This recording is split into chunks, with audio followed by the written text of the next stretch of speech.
वैशाली जिले में एनडीए संयुक्त कार्यकर्ता सम्मेलन को संबोधित करते हुए बिहार भाजपा के अध्यक्ष दिलीप जायसवाल ने विपक्ष पर जमकर हमला बोला।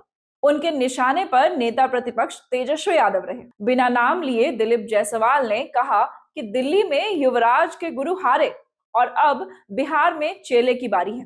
दिलीप जायसवाल ने इस कार्यकर्ता सम्मेलन में विपक्ष को निशाना साधते हुए क्या कुछ कहा, वो सुनिए। देखिए, दो तीन बात मैं बताऊंगा। अभी आपने देखा दिल्ली का चुनाव हुआ, इसके पहले हरियाणा महाराष्ट्र का भी चुनाव हुआ और उसके पहले छत्तीसगढ़ का चुनाव हुआ।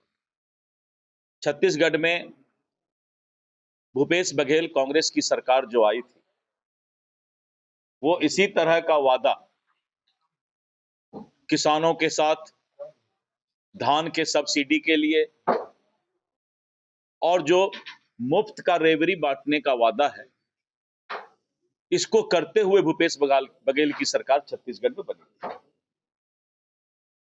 और जिस तरह से अरविंद केजरीवाल ने मुफ्त की एक दुकानदारी खोलकर सरकार लाने का काम किया था, दिल्ली की जनता ने ऐसे अरविंद केजरीवाल, ऐसे भ्रष्टाचारी नेता, घोटालेबाज नेता का जब असली चेहरा देखा, तब उसके बाद आपने देखा कि किस तरह वहां के दिल्ली के मतदाताओं ने सत्ता से उसको उखाड़ फेंकने का काम किया। बिहार में भी कुछ लोग, कुछ राजनीतिक दल अरविंद केजरीवाल का आजकल चेला बने हुए थे और अरविंद केजरीवाल से सीख करके और जगह जगह होर्डिंग और फ्लैक्स लगा रहे थे कि माई बहन योजना में इतना पैसा दे देंगे, बिजली मुफ्त दे देंगे। यानी अरविंद केजरीवाल के नाव डूबने वाले रास्ते पर ये लोग भी चले थे।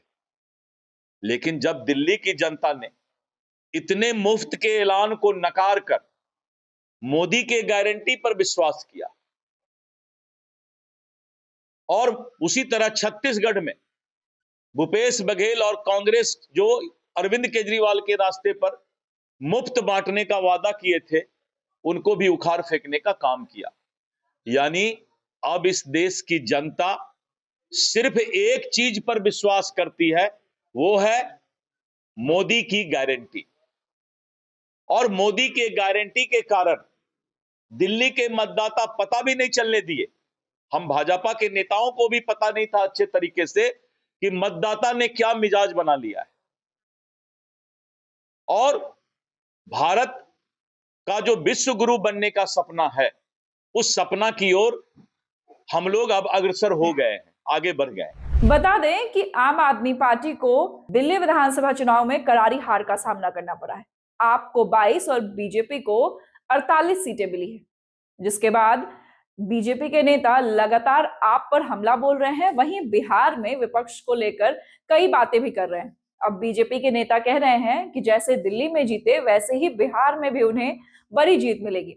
बहरहाल अब इसका फैसला क्या होगा, ये तो वक्त ही बताएगा।